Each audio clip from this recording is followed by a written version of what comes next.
Good afternoon, Lady Rumford here, and today I am reviewing the book A Place Called Maybe by Damola Makinde.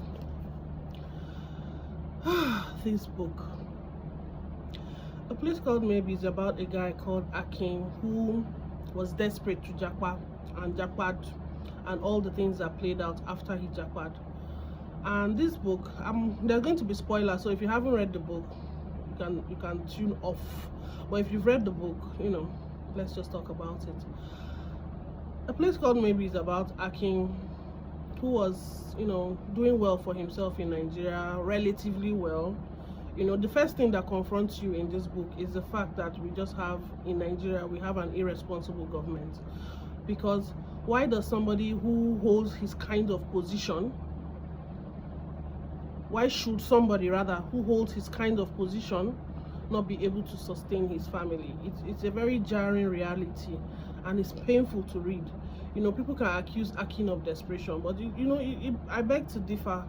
Why should somebody who has gone through school, graduated with such good results, gotten the good job, the dream job, by all indications, and then yet he can't provide for his family successfully? It's a painful reality. That being said, Akin was kind of desperate. He got caught up in the Instagram hype. Saw people abroad seemingly doing well and decided he's going to jackpot by all means. He was able to jackpot successfully and without any incident, thankfully, but then he left behind a mother and a child. So this is the second thing that jackpot confronts: the intricate destruction of the family unit. When a single person is even going abroad or relocating out of the country, the family unit is sort of kind of destroyed. But you can argue for that because it's a single person going to find their way in the world and they can always come back home. But where a wife and a husband, or parents and children, have to split because the economic situation of their country is so bad they have to go and look for greener pastures, is another thing that you are confronted with reading this book. Because you can criticize Akin all you want, but almost everybody in Nigeria now knows one person at least who is in this situation, who has had to leave their family behind, or who has already left their family behind and has gone to look for greener pastures. It's just the reality of what we are faced with. And then Akin goes abroad and seemingly good luck shines on him, I would say, according to some people. But then it's another thing that that the book brings to the forefront: the fact that many people leave the country and they are in this other country where they are not doing so well. They have to lie and pretend to be who they are not just to survive. Deceive people. The deceit that comes with living in another man's country, the fact that you are now a second-class citizen, the fact that you are now you can't even be yourself fully. Some people, in some cases, they lie about their names. Some people deny family. They say they don't have any family. Some people, you change your whole identity. You become a whole new different person just because you are trying to fit in and find your footing, which is what Akin did. And in Akin's case, people, it can be said that he was luck shined on him because he found somebody, he got married, and he settled in. And he left a wife behind who was comforted by somebody else. And in an ugly way, they found their levels.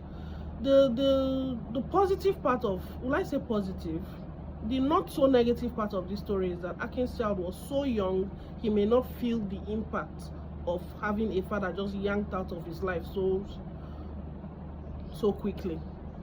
But imagine if the child were older, or if Akin had more children and they were older. You just go from having a father in your life every day to disappearing for years, and then all of a sudden he shows up and he has all this backstory to him.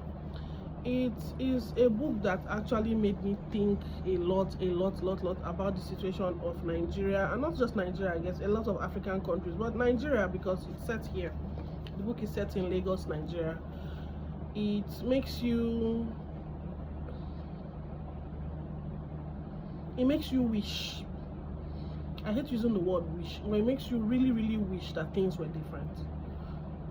You think of the brain drain, all the good, hardworking, intelligent, innovative people who have had to leave the country, leaving us at the mercy of those of us that are left behind. I don't want to say those of us here are not intelligent and creative, but you know, we are sending the best of ours away. All people that have first class, they are the ones that get the opportunities to live. The people with the good results, the people with the exceptional work experience, the people with the exceptional work outputs are being taken away by these first world countries. And you know, it's a painful reality. It's a very painful reality. So that's what this book does to me.